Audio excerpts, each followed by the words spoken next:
یہ خود ہم نے اپنے اوپر فرض کر لیا ہے، یہ من جانب اللہ نہیں ہے، اللہ کی جانب سے نہیں ہے، خود بندوں کی جانب سے ایک چیز کو جب ہمارے اوپر ہم نے فرض کر لیا تو اس کی اتنی اہمیت دیتے ہیں ہم، لیکن ایک شے جس کو اللہ نے ہم پر واجب دیا ہے اس کے لیے اتنی بے توجہی ہے کہ اس کے قضا ہو جانے پر بھی ہمیں کوئی بھی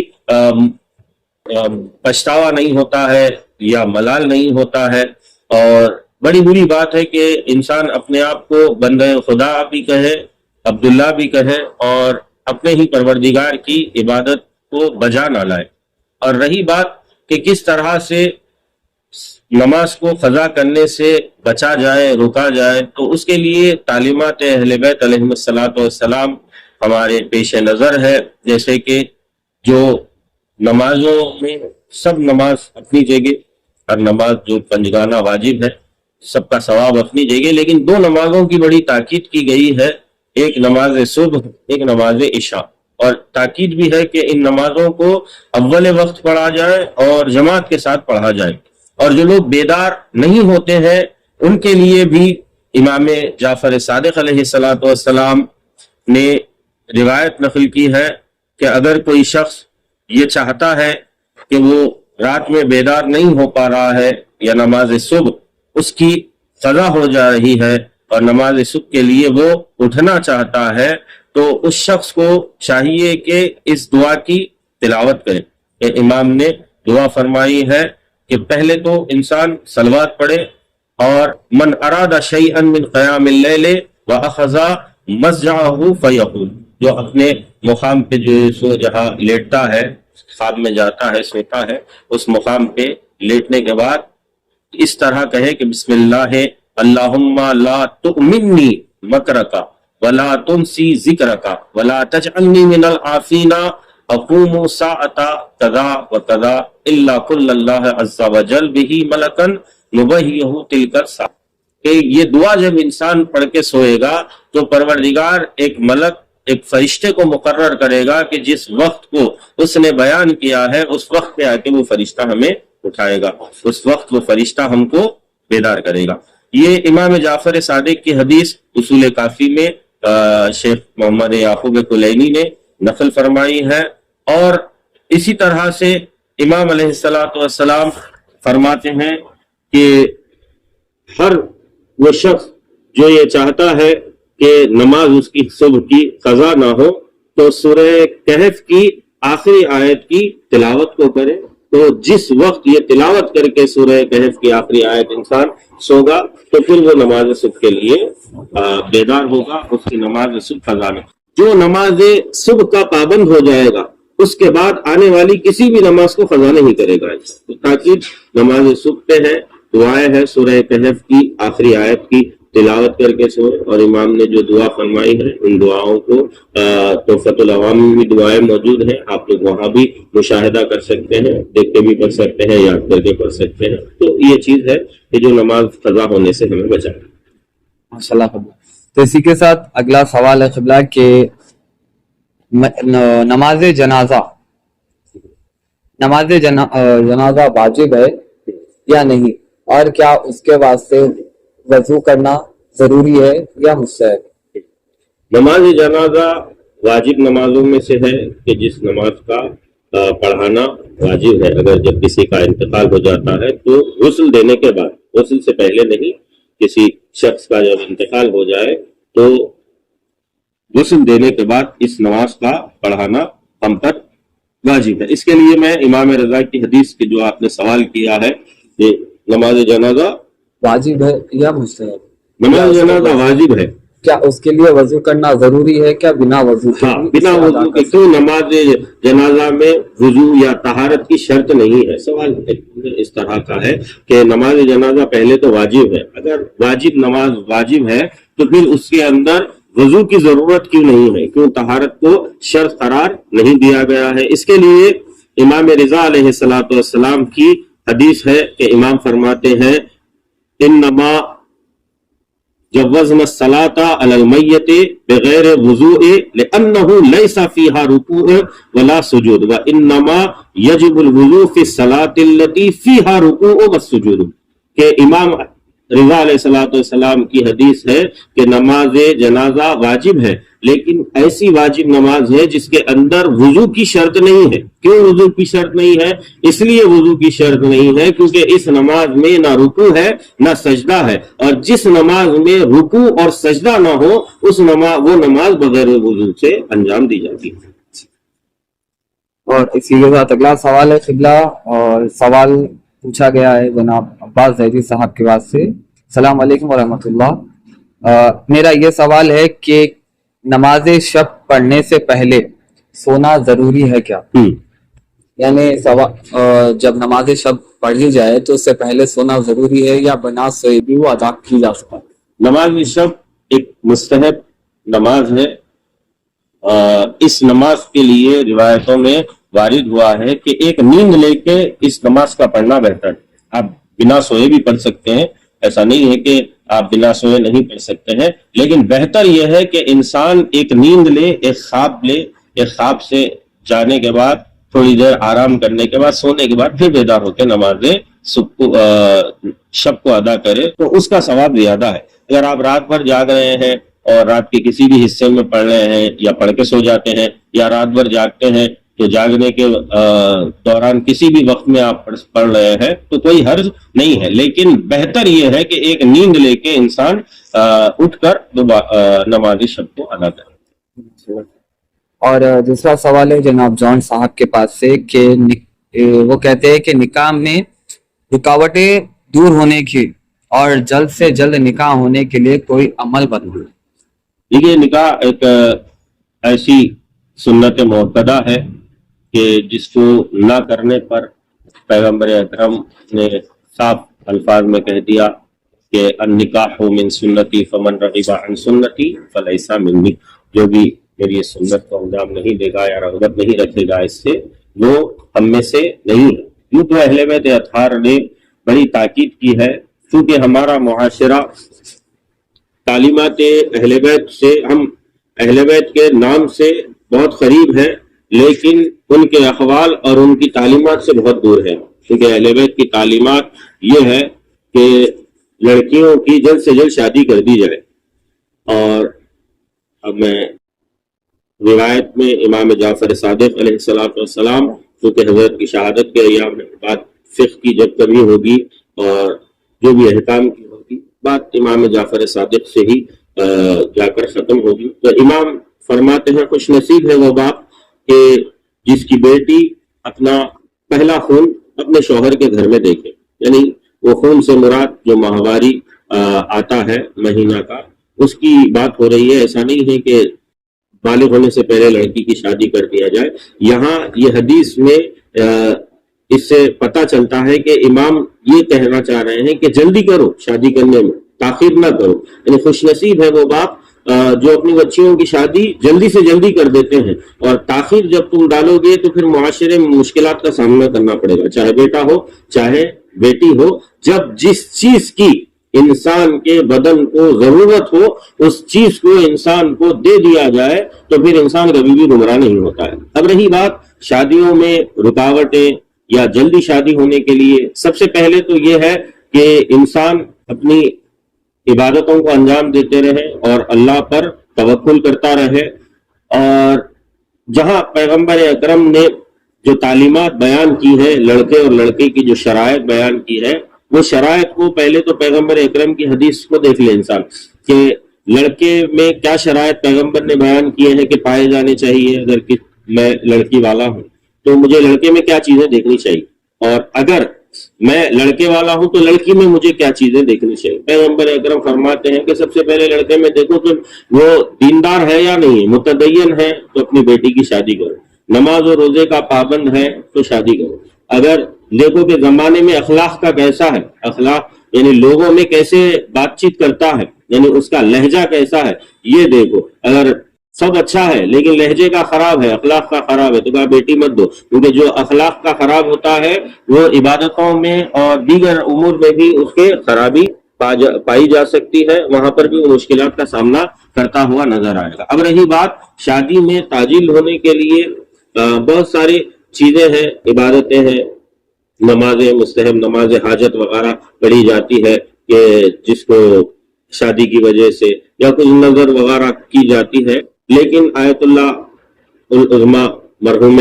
محمد تقی بہجت صاحب کا ایک مجرب عمل ہے، کیونکہ ناظرین ہے یہ باتیں بیان نہیں ہوتی ہے، میں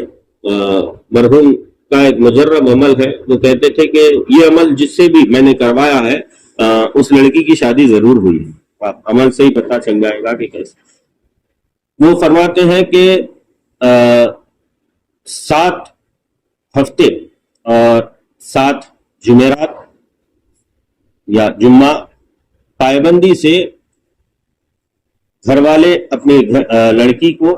پاک و صاف مقام پہ بٹھا دیں اور اس کے اوپر ایک صاف چادر اس کو اڑا دیں، اور گھر میں تمام افراد خانہ،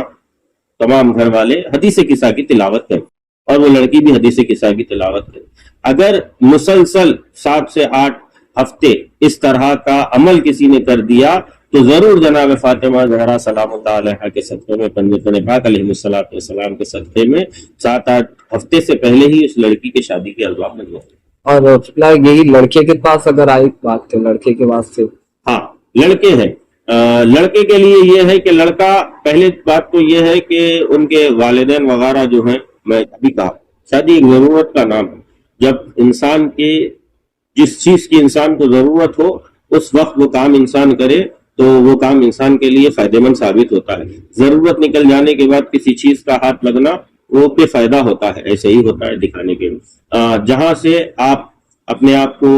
اپنے پیروں پہ کھڑا ہوا پائیں، والدین کی خدمت میں جائیں، شادی کریں، آپ بھائی سے کہہ سکتے ہیں، بھائی سے کہیں۔ ہوتا یہ ہمارے معاشرے میں وہ باتیں جو ہمیں اپنے خود گھر والوں سے کرنی چاہیے اس میں ڈر لگتا ہے ہمیں خود گھر والوں سے کریں، جبکہ باپ اور بیٹے کا رشتہ اتنا گہرا ہے کہ بیٹا باپ سے ساری باتیں کرنی چاہیے، اگر اپنی زندگی سے جڑی ہوئی باتیں ہیں وہ دوستوں سے یا رشتہ داروں سے تو کر سکتا ہے، لیکن گھر میں خود باپ سے اپنے نہیں کر سکتا، جبکہ ذمہ داری شادی کرنے کی باپ کی ہے، چاہے بیٹی ہو چاہے بیٹا ہو۔ تو اس بات کا خیال رکھنا چاہیے، والدین کے حقوق میں سے ہے کہ ان کا اچھا نام رکھے، ان کی اچھی تعلیم دے، انہیں اچھا کھلائے، انہیں اچھی جگہ پر پڑھائے لکھائے، اور ان کے جب شادی وغیرہ کے بھی امور میں ان کے تاجیل کی جائے، کیونکہ اہل بیت اطہار کے گھرانے میں تاخیر سے شادی کا رواج نہیں ہے، کیونکہ اسلام نے خود تاخیر سے شادی کرنے کے لیے نہیں کہا ہے، آپ شادی جلدی سے جلدی کرنا ہے، اور شادی کے بعد بھی انسان اپنا فیوچر بنا سکتا ہے، ایسا نہیں کہ فیوچر بنا کے شادی ہوتی ہے،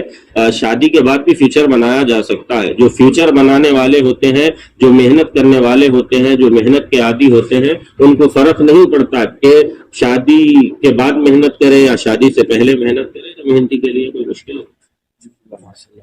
اور اسی کے ساتھ اگلا سوال ہے خاتون کی جانب سے، وہ سوال پوچھتی ہے کہ شوہر اور بیوی کے بیچ میں بولنے کا حق شوہر کی ماں یا ان کی بہنوں کو ہے یا نہیں؟ دیکھیے، میاں بیوی کا رشتہ بڑا گہرا بھی ہوتا ہے اور بڑا نازک بھی ہوتا ہے۔ گہرا اس نسبت سے ہے کہ جب نکاح ہوتا ہے، روایتوں میں ہے کہ پروردگار دو فرشتوں، دو ملک کو مقرر کرتا ہے کہ جب کبھی کوئی قاضی یا مولانا کسی کا نکاح پڑھتے ہیں تو لڑکے کی محبت وہ فرشتے لڑکی کے دل میں ڈال دیتے ہیں اور لڑکی کی محبت لڑکے کے دل میں ڈال دیتے ہیں۔ مضبوط کا رشتہ اور نازک اس بات پہ ہے کہ یہ دونوں کی اپنی ایک پرائیویسی رہتی ہے، اس پرائیویسی کے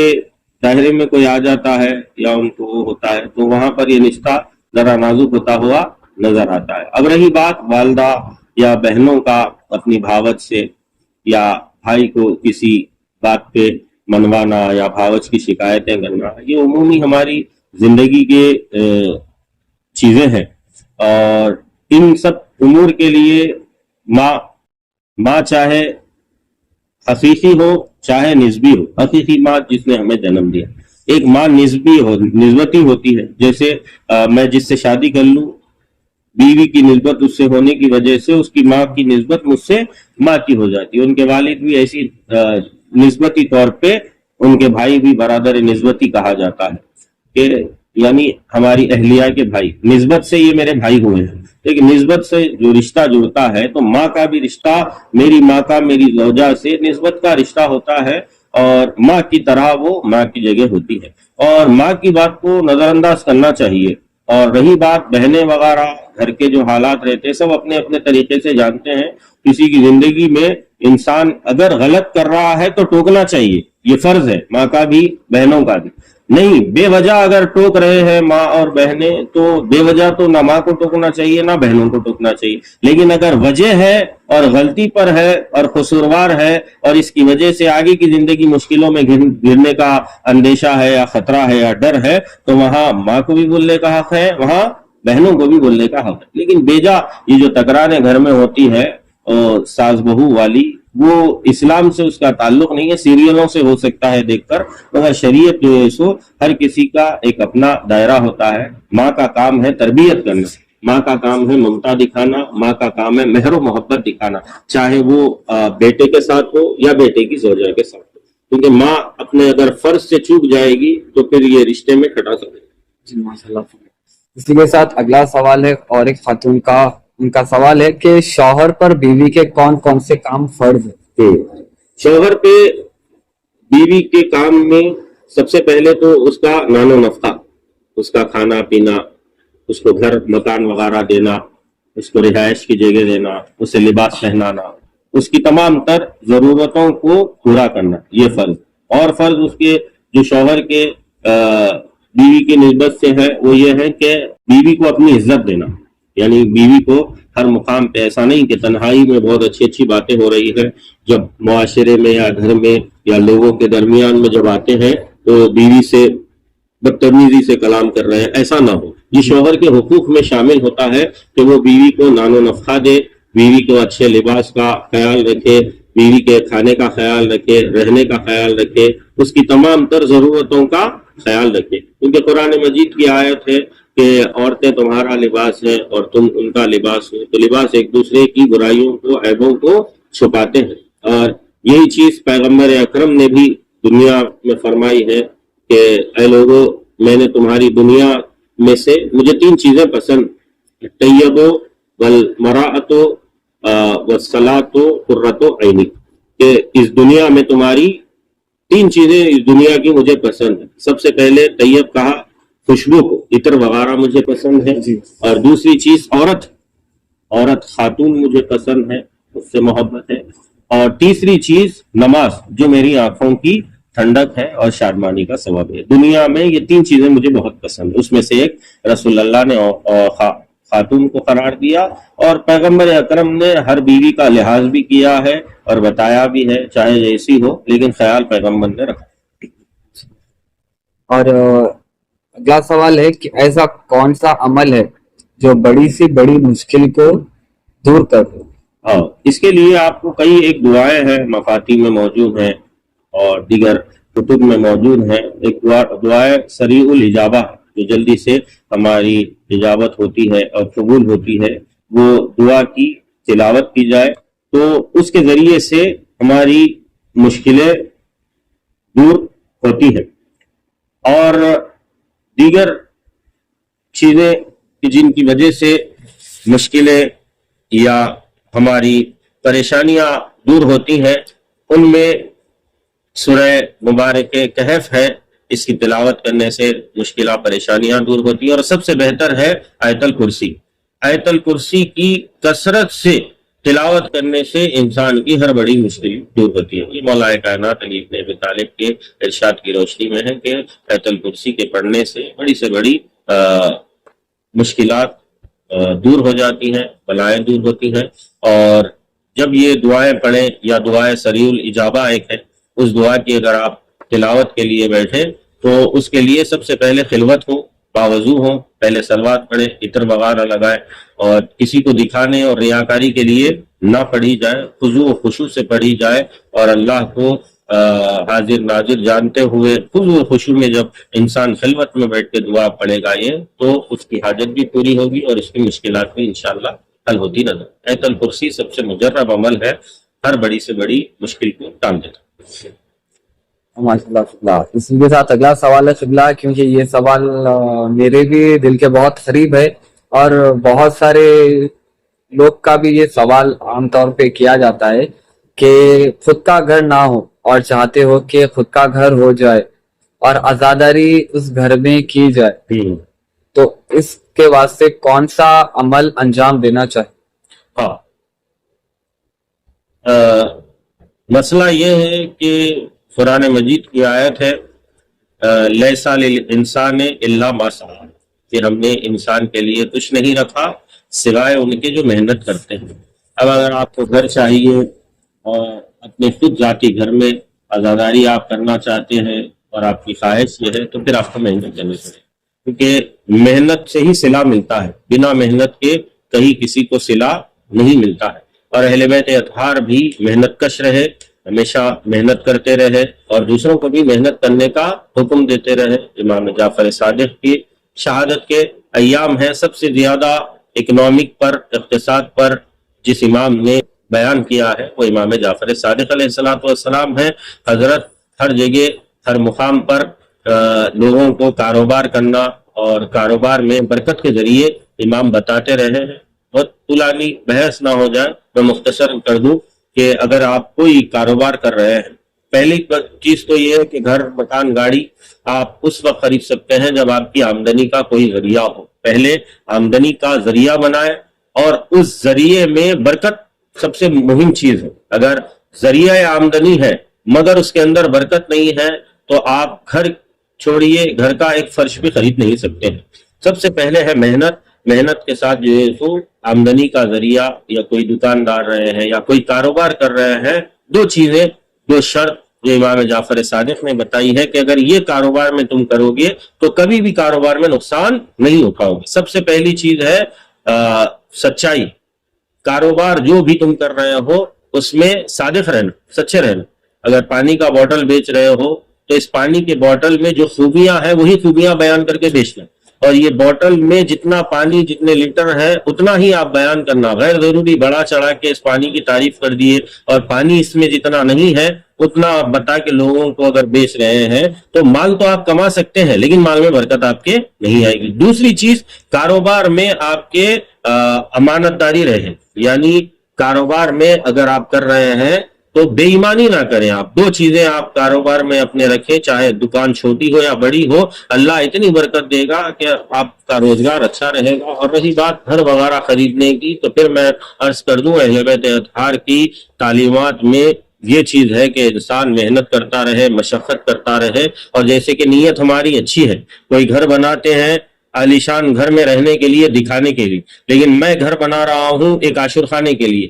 میں گھر بنا رہا ہوں عزاداری کے لیے۔ جب میری نیت خالص ہے اور میری نیت میں قربتاً اللہ ہے اور اس کام کے لیے میری نیت ہے جس کام کو اللہ سب سے زیادہ پسند کرتا ہے، تو میں ایک قدم بڑھاؤں گا تو برکتیں چل کے 40 قدم میرے طرف خود بخود آئیں گے۔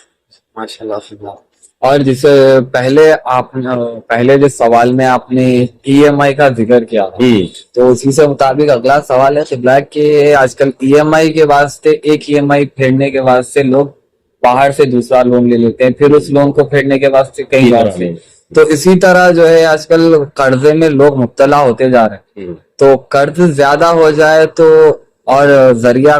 کوئی نہ ہو تو اس وقت کون سا عمل انجام دینا چاہیے؟ قرضوں کی ادائیگی کے لیے، اور جو انسان مقروض ہو جاتا ہے تو اس کے لیے کئی ایک مجرب عمل بیان کیے گئے ہیں کہ جس کے اندر یہ بیان کیا گیا ہے کہ قرضوں کی ادائیگی کے لیے کیا کیا جائے۔ سب سے پہلے قرض کی ادائیگی کے لیے مجرب عمل میں سے یہ ہے کہ 3 مرتبہ سورہ مبارک طلاق، سورہ طلاق کو اگر 3 مرتبہ ایک مقام پر بیٹھ کر پڑھا جائے تو اس کے رزق میں برکت ہوگی۔ جب رزق میں برکت ہوگی تو ادائی قرض بھی ہو جائے گا۔ دوسری چیز، دوسرا جو قرآن مجید کا سورہ ہے، سورہ